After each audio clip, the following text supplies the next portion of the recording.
Bonjour. Eh bien, comme nous l'avons prévu, ce deuxième chapitre se déroule en plusieurs séquences. Nous avons vu dans les séquences précédentes la fonction de production.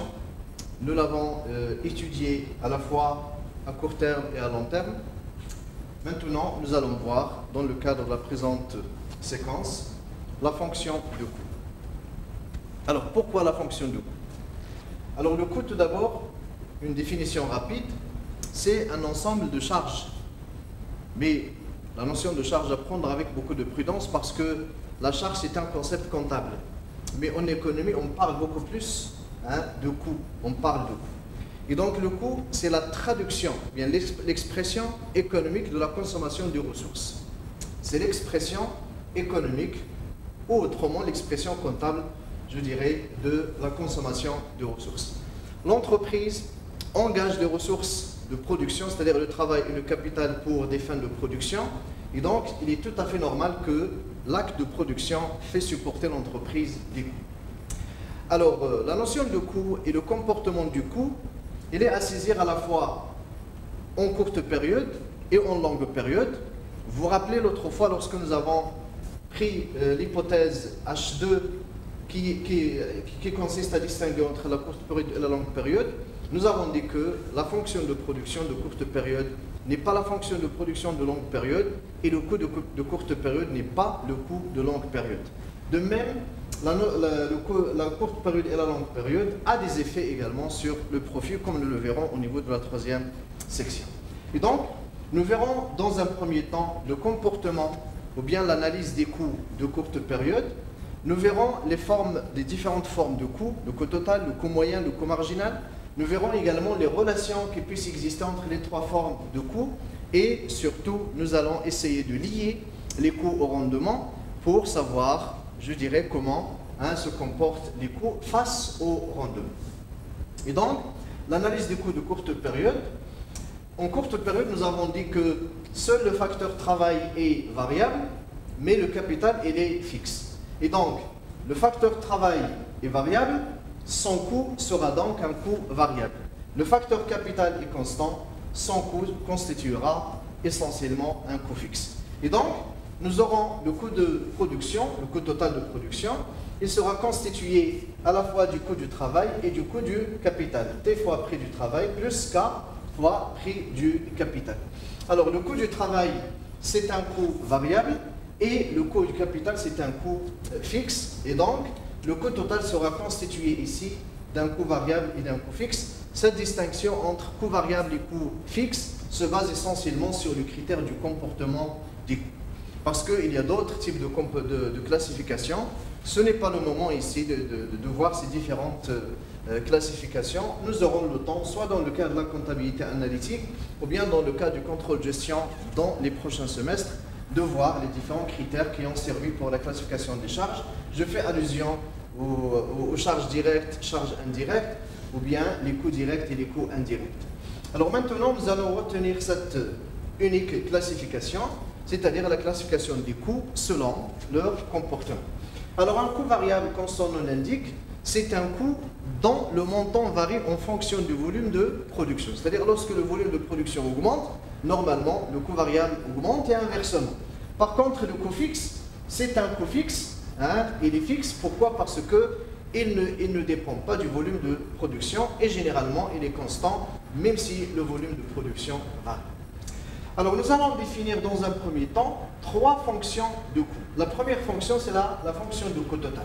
Alors, le coût total, il est constitué du coût variable et du coût fixe, et c'est une fonction de la quantité. Pourquoi? Parce que même si le coût fixe est fixe, il ne dépend pas de la quantité, nous avons un coût variable qui dépend de la quantité, et donc cela justifie l'expression du coût total en fonction de la quantité.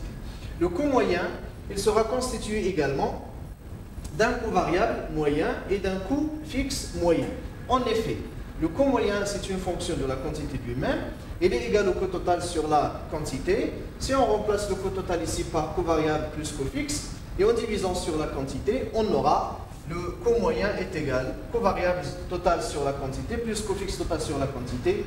Et bien, tout simplement, c'est le coût variable moyen plus le coût fixe moyen. Troisième forme de coût, c'est le coût marginal. Le coût marginal, comme son nom l'indique, c'est un accroissement du coût total lorsque la quantité augmente d'une unité. Et donc, il sera calculé par la variation sur la variation du coût total sur la variation de la quantité, et le coût marginal est lui-même une fonction de la quantité produite. Alors, si les variations des quantités sont discontinues, nous aurons le coût marginal est égal à variation sur variation du coût total, c'est-à-dire le coût total de la énième quantité moins le coût total de la énième moins 1 sur la quantité n moins la quantité n moins 1. Mais si les variations des quantités sont infiniment petites, c'est-à-dire elles sont continues, alors dans ce cas, on aura le coût marginal, c'est la limite. Lorsque la variation de la quantité tend vers 0, de la variation du coût total sur la variation de la quantité, et finalement, on aura le coût marginal, c'est la dérivée du coût total. Et donc, ce tableau résume les différentes formes de coûts. Nous avons ici la fonction de coût total, moyen et marginal. Là, nous avons les coûts variables et là, les coûts fixes. Alors, nous avons au niveau du coût total, nous avons les deux composants, le coût variable total et le coût fixe total. Au niveau du coût moyen, nous avons le coût variable moyen et le coût fixe moyen. Le coût marginal, c'est la dérivée du coût total. Et donc, c'est la dérivée des coûts variables parce que la dérivée d'une constante est égale à 0, comme vous le remarquez ici. Et donc, coût fixe marginal est égal à 0. Cela signifie que le coût fixe n'intervient pas dans le coût marginal et le coût marginal est constitué essentiellement du coût variable.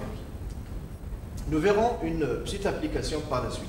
Alors, nous essaierons de voir maintenant comment se comportent les coûts fixes et comment se comportent les coûts variables. Et nous essayerons par la suite de le représenter sous forme graphique pour pouvoir plus comprendre leur comportement.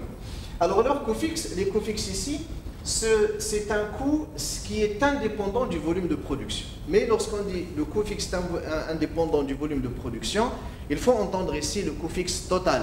Ce sont les coûts fixes totaux qui sont fixes. Mais le coût fixe moyen, il évolue inversement proportionnel à la quantité produite.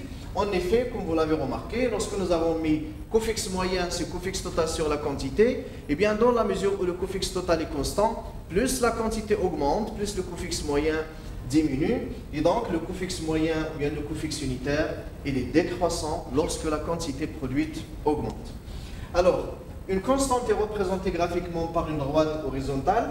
Et donc, vous voyez ici, si l'on met en abscisse la quantité produite et on ordonne le coût fixe total, vous remarquez ici que le coût fixe total est une constante et une constante est représentée par une droite horizontale. C'est-à-dire que même si la quantité produite augmente ou diminue, eh bien l'entreprise supporte toujours les mêmes coûts fixes totaux. Par contre, le coût fixe moyen il est décroissant parce que les coûts fixes sont d'autant plus amortis que la quantité produite est élevée.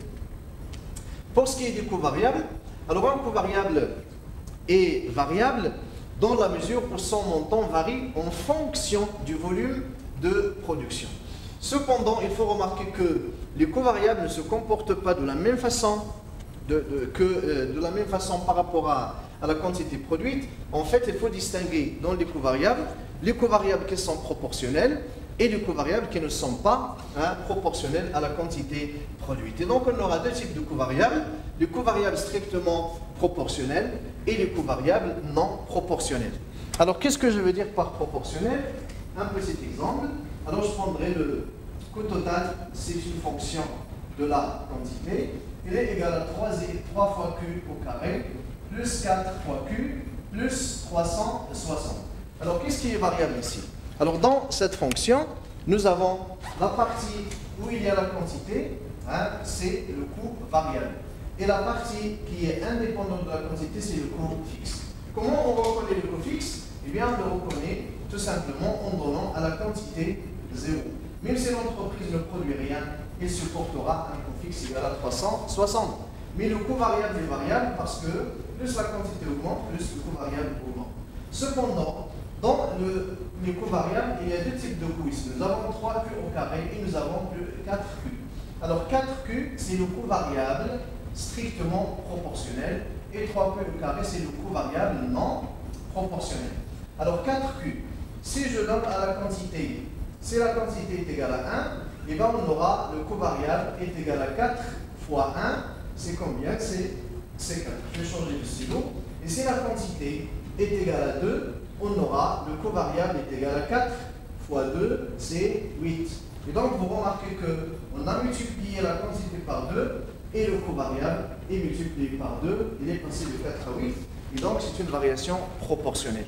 Et donc, dans les coûts variables, il y a une partie qui est strictement proportionnelle, comme dans le cas ici, 3Q au K plus 4Q. 4Q, c'est un coût variable strictement proportionnel, parce que chaque fois qu'on augmente la quantité, le coût variable proportionnel augmente proportionnellement, c'est-à-dire de la même, je dirais, de la même valeur. On multiplie par 2, on multiplie par 2, on multiplie par 4, c'est multiplié par 4, et ainsi de suite.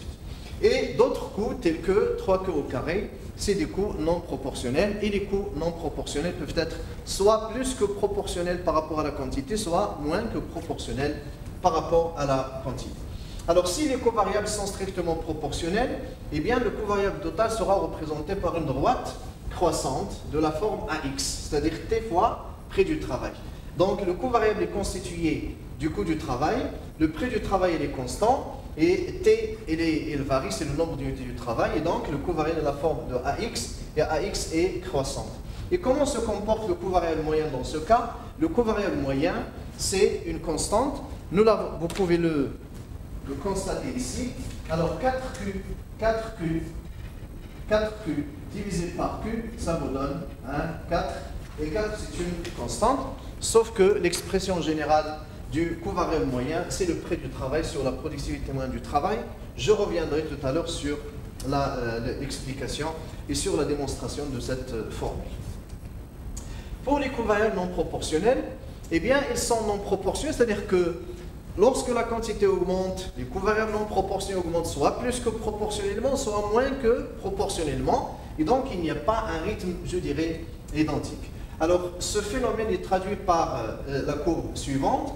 La courbe ici, en rouge, c'est la courbe que représentent les coûts variables non proportionnels. C'est toujours le travail fois le prix du travail, mais vous remarquez ici que lorsque la quantité augmente, dans cette partie, les coûts variables sont, il me semble, proportionnels. Là, c'est moins que proportionnel, et là, c'est plus que proportionnel. Et donc, nous avons les coûts variables non proportionnels évoluent, certes en fonction de la quantité, mais pas de la même cadence. Le coût variable moyen sera représenté par une courbe de cette forme-là, en U, je dirais. Il est décroissant, il atteint un minimum, puis il est croissant, et cette allure nous rappelle l'allure de la productivité marginale du travail, et nous reviendrons par la suite pour établir la relation entre les rendements et les coûts. En fait, on ne peut comprendre les coûts qu'à la lumière des rendements. On ne peut comprendre les coûts de production qu'à la lumière des rendements de production. Et donc, le coût variable moyen, il est non proportionnel. Pourquoi? Parce qu'au départ, la quantité augmente et le coût variable moyen diminue. Et même si la quantité produite continue d'augmenter, alors là, le coût variable moyen change de direction et devient croissant. Et donc, le coût variable moyen ici n'est pas du tout strictement proportionnel. Et donc, le coût variable moyen de production, il est inversement, j'ai dit que cette forme nous rappelle la forme inverse de la productivité moyenne du travail, puisque nous sommes à court terme.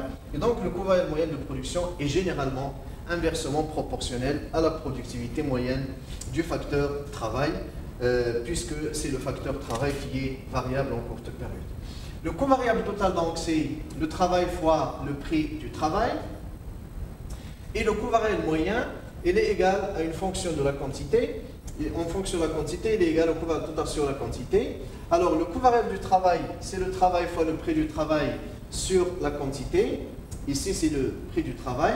Est égal, si je fais descendre T en bas, et on aura prix du travail sur Q sur T. Et vous vous rappelez que Q sur T, c'est la productivité moyenne du travail. Et donc, nous avons le coût variable moyen, c'est le prix du travail sur la productivité moyenne du travail. C'est la raison pour laquelle nous avons représenté le coût variable moyen par l'expression prix du travail sur productivité moyenne du travail. Alors, lorsque la productivité moyenne du travail est croissante, eh bien, le coût variable moyen est décroissant. Parce que la relation entre les deux, elle est inverse. Lorsque la productivité moyenne du travail est maximale, eh bien, le coût variable moyen doit être minimal. Et lorsque la productivité moyenne du travail est décroissante, alors le coût variable moyen est croissant. Et donc, on voit que derrière les rendements se cachent des coûts. Derrière des rendements croissants se cachent des coûts décroissants. Derrière des rendements maximum se cachent des coûts minimums. Et derrière des rendements plutôt décroissants se cachent des coûts incroissants. C'est-à-dire que chaque fois que le rendement est élevé et croissant, le coût est faible. Et chaque fois que les rendements s'affaiblissent, eh bien, le coût devient croissant. Pour le coût moyen, on peut le comprendre à la lumière, je dirais, du coût variable moyen, puisque le coût variable moyen lui-même, il sera inversement proportionnel à la productivité moyenne du travail et à la productivité moyenne du capital. Une petite démonstration, le coût moyen, c'est le coût variable moyen plus le coût fixe moyen. Le coût variable moyen, c'est le coût variable total sur la quantité, et le coût fixe moyen, c'est le coût fixe total sur la quantité. Alors, je remplace le coût variable par T fois prix du travail, et le coût total, le coût fixe total par K fois prix du capital. Et donc on aura le coût variable moyen, c'est le travail fois le prix du travail sur la quantité. Je vais essayer de jouer sur les composants du numérateur. Je vais faire descendre le travail en bas et j'aurai le coût variable moyen est égal prix du travail sur la quantité sur le travail, c'est-à-dire le prix du travail sur la productivité moyenne du travail.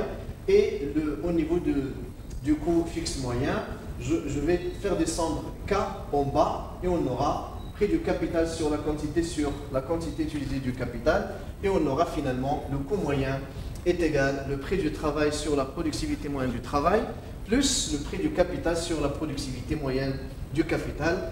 De cette façon, le coût moyen serait inversement proportionnel aux productivités moyennes des facteurs. Et donc le coût moyen est tout d'abord décroissant, passe par un minimum, puis devient croissant, c'est-à-dire qu'il se comporte de la même façon que le coût variable moyen et il se comporte de la façon inverse en comparaison avec la productivité moyenne du travail et du capital. Troisième forme de coût, c'est le coût marginal, c'est-à-dire le coût additionnel.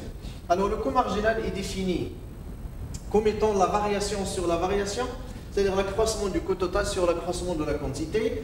Alors, là, le coût total ici, c'est le travail fois le prix du travail parce que nous avons dit que le coût fixe n'intervient pas. Le coût fixe n'intervient pas dans le coût marginal. Et donc, le coût total ici qui sera dérivé, ou bien le coût total qui pourrait augmenter, c'est le coût du travail. Et donc, on aura variation du travail fois le prix du travail sur la variation de la quantité est égal prix du travail fois, je vais inverser, variation du travail sur pour préparer plutôt l'inversion ici, donc je mettrai prix du travail fois variation du travail sur variation de la quantité, parce que la dérivée de AX, c'est A ici c'est le prix du travail, fois la dérivée de X, et donc j'aurai ici prix du travail fois variation du travail sur variation de la quantité. Pour obtenir la productivité marginale, qui est égale à la variation de la quantité sur la variation du travail, eh bien je vais multiplier par 1 sur, et j'aurai le coût marginal est égal prix du travail fois 1 sur variation de la quantité sur variation du travail est égal prix du travail sur productivité marginale du travail. Et finalement, donc on aura, tout comme le coût variable moyen est égal au prix du travail sur la productivité marginale du travail, tout comme le coût moyen est égal prix du travail sur productivité moyenne du travail plus prix du capital sur productivité moyenne du capital, le coût marginal est égal prix du travail sur la productivité marginale du travail. Nous savons que le prix du travail est une constante, c'est une donnée, et donc lorsque la productivité moyenne du travail est croissante, le coût marginal est décroissant. Lorsque la productivité marginale du travail est maximale, le point d'inflexion que nous avons vu lors de l'étude de la fonction, le coût marginal est minimum. Et lorsque la productivité marginale est décroissante, alors le coût marginal deviendrait maintenant croissant. Et donc le coût marginal se comporte inversement, de façon inverse par rapport aux productivités marginales des facteurs. Et donc on dira finalement que le coût marginal est inversement proportionnel à la productivité marginale du facteur qui est variable. Et donc, comme nous l'avons dit, pour le coût variable moyen et le coût moyen, le coût marginal est tout d'abord décroissant, il passe par un minimum, puis devient croissant. Alors ces démonstrations nous aideront à comprendre l'allure des différentes courbes de coût. Alors, rappelons que la productivité marginale et la productivité moyenne du travail ont été représentées de cette façon. Tout d'abord, le point d'intersection, c'est le point où la productivité moyenne passe par son maximum. La productivité marginale est tout d'abord croissante, passe par un maximum, puis il est décroissant, avant de devenir nul.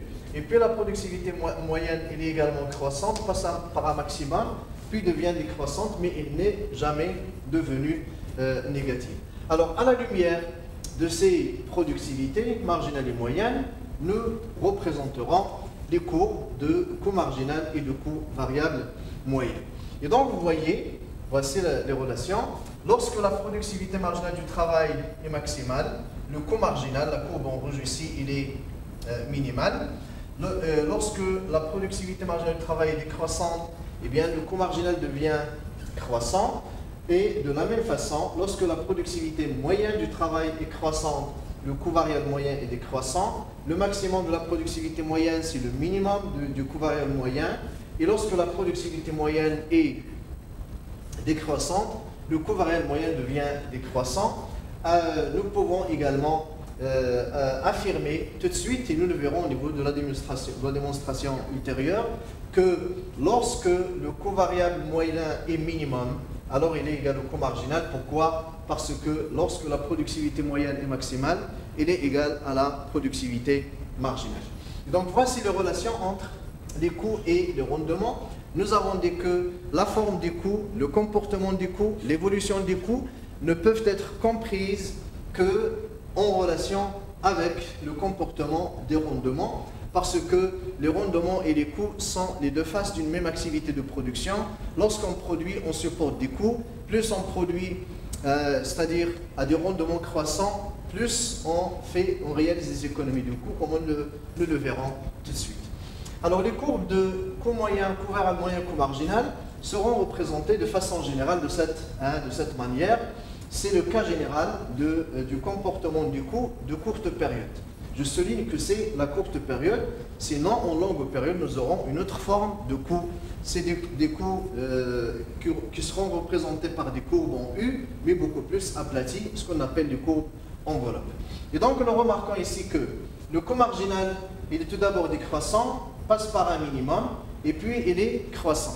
Lorsque la productivité moyenne, lorsque le coût variable moyen plutôt est minimum, il est égal au coût marginal, c'est le point d'intersection. Et lorsque le coût moyen est minimum, alors il est égal au coût marginal. Alors ce minimum ici correspond à ce que nous verrons au niveau de la troisième section, c'est le seuil de fermeture. Et le minimum du coût moyen, il s'appelle le seuil de rentabilité. J'anticipe, sinon nous reviendrons sur ces concepts une fois nous chercherons à définir à partir de quel point l'entreprise a intérêt à offrir sur le marché. Et donc, nous avons le coût moyen minimum, il est égal au coût marginal, il est là, et le coût moyen minimum, il est également égal au coût marginal, comme illustré sur la courbe. Alors, relation entre les courbes de coût, eh bien, c'est tout simplement ce que nous allons essayer de démontrer. Alors, la première relation, coût variable moyen minimum est égal au coût marginal. Le coût variable moyen minimum est égal au coût marginal. Alors, coût variable moyen et les minimum lorsque sa dérivée première est égale à 0. Donc, coût variable moyen prime égale à 0. Alors, nous allons dériver. À quoi est égal le coût variable moyen? Le coût variable moyen, c'est le coût variable total sur la quantité. On va dériver. C'est comme si nous avons une fonction de la forme U sur V. Quelle est la dérivée de U sur V? Eh bien, c'est U' V moins V' U sur V au carré. Et donc, on aura coût variable moyen prime est égal coût variable total prime fois la quantité, moins Q' fois le coût variable total, le tout sur Q au carré. Coût variable total prime, c'est le coût marginal, nous l'avons déjà montré. En effet, dans le coût marginal n'intervient pas le coût fixe. Et donc, ce qui est dérivé dans le coût total pour obtenir le coût marginal, c'est le coût variable total. Et donc, on aura coût variable total prime, c'est lui-même le coût marginal, fois la quantité, moins Q', la dérivée ici, c'est par rapport à Q. Et donc, la dérivée de Q, c'est 1. Et donc, nous aurons coût marginal fois la quantité moins 1 fois coût variable total, le tout sur Q au carré. Le coût variable total ici, pour mettre en évidence le coût moyen, eh bien, c'est le coût variable moyen fois la quantité. Et on aura finalement coût variable moyen prime est égal coût marginal fois la quantité, moins le coût variable moyen fois la quantité, le tout sur la quantité au carré. si on simplifie par la quantité, eh bien, qu'est-ce qui reste au numérateur? Nous aurons coût marginal moins coût variable moyen sur la quantité égale à 0. A sur B est égal à 0, c'est-à-dire que A est égal à 0. Et donc, on aura coût marginal moins coût variable moyen est égal à 0. Finalement, le coût marginal est égal au coût variable moyen, mais au minimum du coût variable moyen. Le coût variable moyen est égal au coût marginal lorsque le coût variable moyen est minimum. Deuxième relation, le coût moyen minimum est égal au coût marginal. Même démarche pour la démonstration. Le coût moyen est minimum si le coût moyen prime est égal à 0. Or, le coût moyen, c'est le coût total sur la quantité. Nous allons dériver de la même façon que nous avons dérivé le coût variable moyen. Nous avons coût total sur la quantité, c'est comme si vous avez de fonction U sur V. Et U sur V', c'est U' V moins V' U sur V au carré. Et donc, on aura coût total prime fois Q, c'est-à-dire coût marginal fois Q, moins Q' c'est 1, fois le coût total, le tout sur Q au carré. Et on aura coût total prime, c'est le coût marginal, donc fois la quantité, et le coût total, c'est le coût moyen fois la quantité. En divisant, bien en simplifiant par Q, on aura coût moyen, coût marginal plutôt moins coût moyen sur la quantité égale à 0. Finalement, le coût marginal moins le coût moyen égale à 0, c'est-à-dire que le coût marginal est égal au coût moyen. Quand est-ce? Lorsque, exclusivement, lorsque le coût moyen est à son minimum. Voilà une première illustration de calcul des coûts.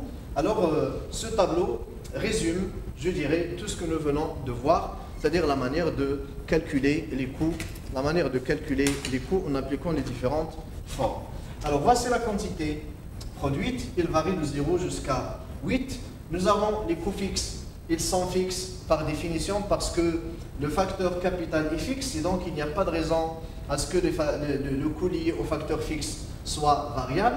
Et donc, le coût fixe est toujours égal à 50, quelle que soit la quantité produite. Par contre, le coût variable, c'est-à-dire le coût variable total, il varie en fonction de la quantité produite. Et nous avons, lorsque la quantité est égale à 0, le coût variable est égal à 0. Vous pouvez le remarquer ici. Coût total de 0 est égal à 3 fois 0 au carré plus 4 fois 0, et donc c'est 0. Mais le coût fixe de 0, il est positif, comme ici, 50. Lorsque la quantité est égale à 1, eh bien, le coût variable apparaît, il est égal à 10. Pour 2, c'est 30. Pour 3, c'est 60. Pour 4, c'est 100. Pour 5, 150. Pour 6, 210. Pour 7, 280. Et pour 8, c'est 360. Et donc, vous remarquez que plus la quantité produite augmente, plus le coût variable augmente. Alors, le coût total, il est constitué à la fois du coût variable et du coût fixe. Et donc, on aura, le coût total, c'est la somme. C'est la somme du coût variable et du coût fixe. Donc, 0 plus 50, c'est 50. 50 plus 10, 50 plus 10, c'est 60. 50 plus 30, 80. 50 et 60, 110. 50 et 100, 150. 50 et 150, 200. 50 et 210, 260. 50 et 280, 330. 50 et 360, c'est 410. Le coût marginal, c'est la variation. Alors, variation sur variation, variation de coût total. Donc là, pour 0, il n'y a pas de coût marginal, en fait, parce que le coût marginal, c'est le coût variable dérivé. Et comme le coût variable est égal à 0, donc le coût marginal ici n'a pas de sens, et donc il est sans importance. Par contre, pour la quantité égale à 1, le coût marginal est égal à 60 moins 50 sur 1 moins 0, c'est-à-dire 10. Lorsque la quantité passe à 2, le coût total passe de 60 à 80, c'est-à-dire une augmentation de combien? De 20 unités monétaires. Pour 3, le coût marginal c'est 30, c'est-à-dire 110 moins 80. Le coût marginal de la quatrième unité, c'est 150 moins 110, c'est 40. Le coût marginal de la cinquième unité, c'est le coût total de la cinquième moins le coût total de la quatrième, eh bien c'est 200 moins 150 et il est égal à 50. Le coût marginal de la sixième, c'est 60, c'est-à-dire 260 moins 200. Remarquez toujours que la variation de la quantité est égale à 1 la variation de la quantité est égale à 1, et donc le coût marginal, c'est la variation du coût total. Voilà donc les composants du coût total. Nous reviendrons par la suite sur le reste du calcul des coûts, tel que ici présenté dans le tableau. Alors, revenons au calcul des différentes formes de coûts. Nous avons dit que le coût marginal, c'est la variation du coût total sur la variation de la quantité. Et donc, nous avons ici, à chaque fois, on met le coût total de la nème quantité moins le coût total de celle qui la précède, c'est-à-dire n-1. Le coût fixe moyen, c'est le coût fixe total divisé par la quantité. Alors, 50 sur 0, ça n'a pas de sens, donc il n'y a pas de coût fixe moyen pour une quantité égale à 0, d'un point de vue mathématique tout simplement. Le coût fixe moyen de 1, c'est 50, c'est-à-dire 50 sur 1. Le coût fixe moyen des deux unités, c'est 50 sur 10, c'est 25. Pour la troisième unité, c'est 50 sur 3, et ainsi de suite.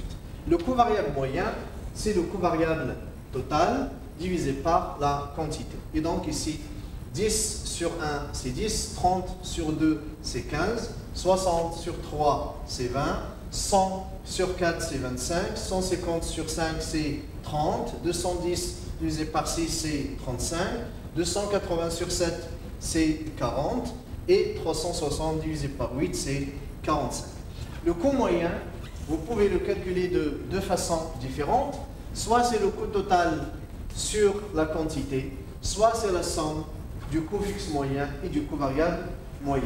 Donc vous avez deux formules pour calculer le coût total, soit en faisant la somme du coût fixe moyen et du coût variable moyen, soit en divisant directement le coût total par la quantité. Alors le coût moyen, c'est le coût total sur la quantité, c'est la première expression. La deuxième expression, le coût moyen est égal coût variable plus coût fixe sur la quantité, c'est-à-dire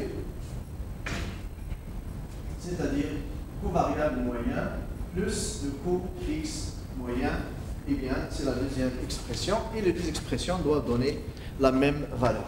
Alors, le coût moyen, ici sera coût fixe moyen 50, plus coût variable moyen 10, et donc c'est 60. Alors, 60, vous pouvez l'obtenir en divisant 60, le coût total, par la quantité 1. Et donc, vous aurez appliqué les deux formules. Le coût moyen pour la deuxième unité, c'est 40, et 40, c'est 25 plus 15, ou bien tout simplement 80 sur 2, et ainsi de suite. Et donc, derrière la production, il y a une consommation de ressources, et l'expression économique de cette consommation de ressources, et donc c'est ce que nous avons vu, le coût. Le coût qui se calcule au niveau de la quantité globalement produite, bien la quantité totale, c'est le coût total. Le coût qui se calcule au niveau d'une unité, c'est le coût unitaire ou bien le coût moyen. Et le coût qui se calcule pour chaque unité additionnelle, eh bien, c'est le coût marginal. Alors, après avoir donc présenté le comportement des coûts de courte période, alors nous allons maintenant essayer de voir comment se comportent les coûts en longue période. Alors, en longue période, tous les facteurs de production, le travail et le capital, je dirais, deviendront variables. Alors, juste pour rappel, la forme ou bien le comportement du coût n'est pas assez étudié d'un point de vue économique, il n'est pas assez bien étudié et détaillé comme en courte période. Pourquoi? Parce que il est difficile de comprendre la forme des coûts en longue période, et d'ailleurs la gestion s'intéresse au court terme.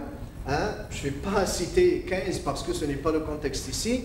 Keynes nous dit tout simplement qu'à long terme, nous serons tous morts, mais prenez cela avec beaucoup de prudence parce que nous sommes avec les néoclassiques et non pas avec les keynésiens.